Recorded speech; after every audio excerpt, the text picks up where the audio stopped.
My name is Wanchuku Lovelin.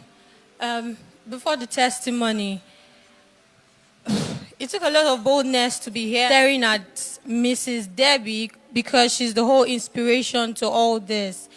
I am actually someone who lives a very bad lifestyle. Like anything bad you can think of, I've actually done it. I don't do normal work. The kind of work I like doing is PRO work in clubs. I used to have a lot of piercing on my face and all that.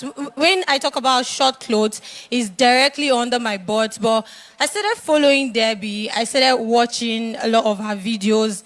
I sing. I like the way she sings and all that. So I said to myself that so one can actually be well covered and still be fashioned, because I like to be fashioned very well. So after all this, I started following her. I tried to pray. And before this, I'm someone who I actually hated church because my dad is a pastor.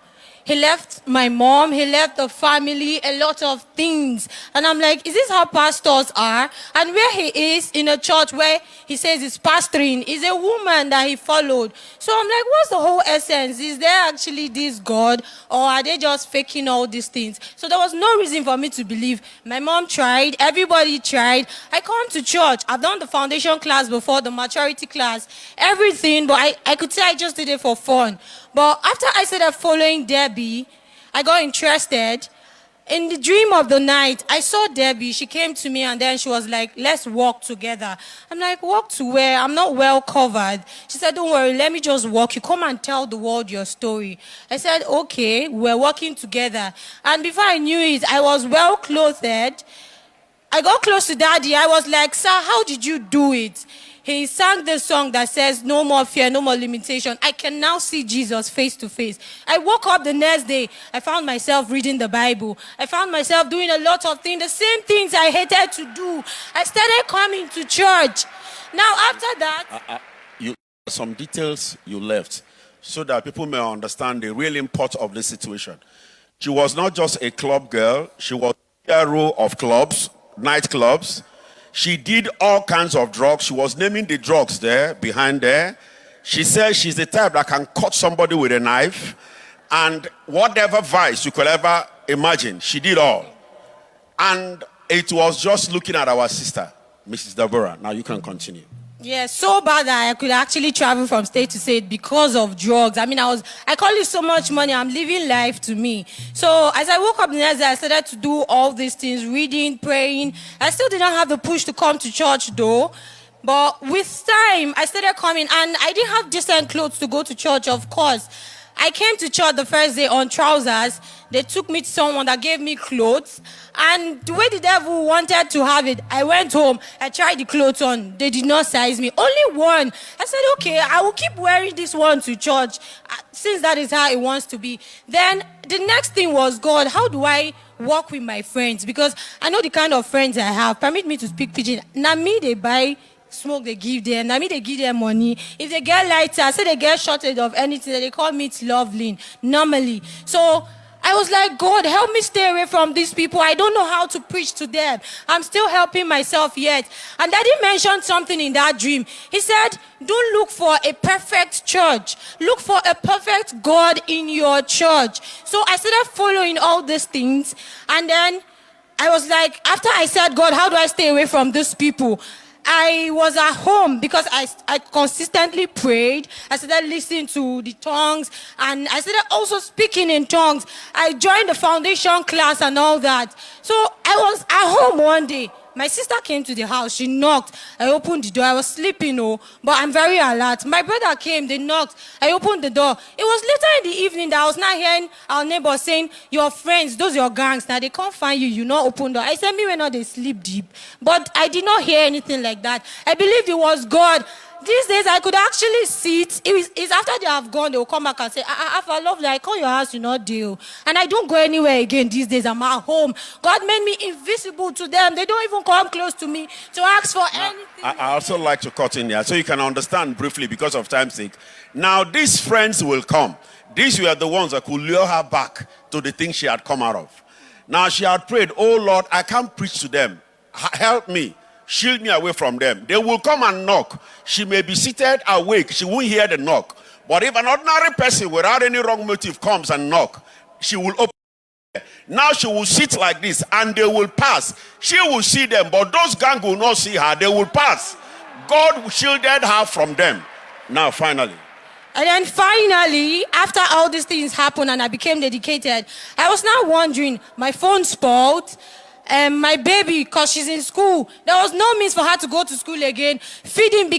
Everything became terrible. But I'm this kind of person that I'm an extremist. When I put my mind to a thing, that's what I actually do no matter what. So I have now put my mind to God, and it's like this. I say, oh God, you will make me get this mind to do this thing. So I sure say, now like this, I go, they go. If they look me, make me and my baby, they suffer. No wahala. So I had a dream in the night, just day before yesterday. Daddy came to the house, and I was wondering, sir, what are you doing in this house? I was asking my brothers, when did he come? We don't have anything to serve them. What can I offer? I was going outside to see if I could get something. And when I came into the house, the whole place changed. There was food, there was excess of everything. And when I went for the home cell service yesterday, God, I got a lot of things. God favored me with a lot. I am so grateful. And I've been shying away from this testimony. There was a day Daddy mentioned a hernia case. I was in church. And it was actually me. I actually got healed. But I was like, what will people say? Because I know some people know lovely. I don't want to look me. Me and they pray normally. I've had different healings in this church, but I don't come out because I'm like, I bet people go talk. But as it is like this, I no longer care what people say because I feel living for Christ is having life.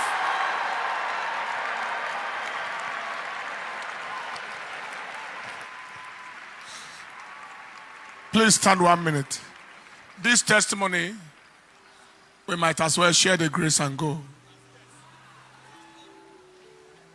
This is what church is all about. Changed lives, transformed destinies. This is what church is all about.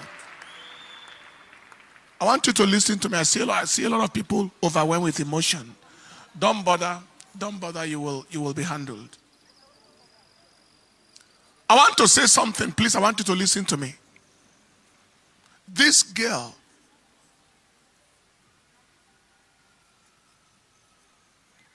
got lost in a pastor's house. Lost to hell. You are the brother. Brother is here to corroborate the testimony.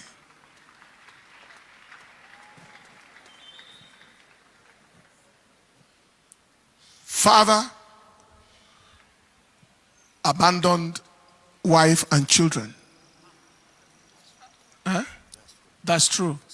So many years ago. I'm the firstborn. You are the firstborn. Yes, sir. I've been carrying all of them. And you are carrying all of them. Yes, sir. And took off in the name of another church with another woman. Till the girl said, if this is what it is to go to church, I won't go to church. Please, parents, I want you to know that your action is doing something to your children. Children are the heritage of the Lord. We don't own children. God owns the children.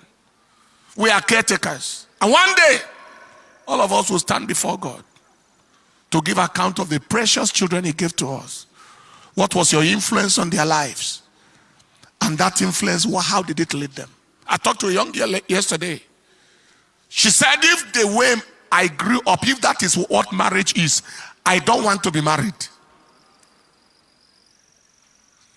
And I said to her, if your physical marriage was not working in the physical setting, what about the marriage of your pastor? Can't you look at your senior pastor and his family and his wife and himself? Does that not give you an inspiration? She said it does. I said, that is where to look. I said, when I grew up, we didn't have anything that you would call a home, a family. It wasn't a family, it was a polygamous, the situation wasn't what you would call a home. But I grew up to determine that I'm going to have something that is worth it. That if I grew and I didn't see an example of what to call a home, I will offer an example. Leave him. Oh, I think I know your mother then. I've prayed for him before in Area 1 church. This young man is about, are you 23 years old now? I prayed for him before. The heart condition. It's an artist. It's an artist. It's an artist of Nollywood movie as well. His mother brought him to me in Area 1, and I prayed for him for a heart condition then. Your mother is meant to be around too. She's working in Warri now. All right. You know, how you are conducting your life, the things you are doing before your children is determining their destiny. I told that young girl, I said, draw inspiration. Make up your mind that what you saw as a child, your children will not see. And the kind of home you experience, your children will not experience. That's the decision to make. The things that heart instruct, according to Benjamin Franklin. Things can make you better or bitter. When you become bitter, that is the negative reaction. And you can become better because of what you have faced. Please, consciously function with the consciousness that you live not just for yourself, but for your children and for your family and for your next generation. So that they can step into a life that is better than your own life. It is well with you, sister. Congratulations. I'm happy for you. My wife will walk with you and ensure that both you and your baby are in shape. And I would like to see all of you again.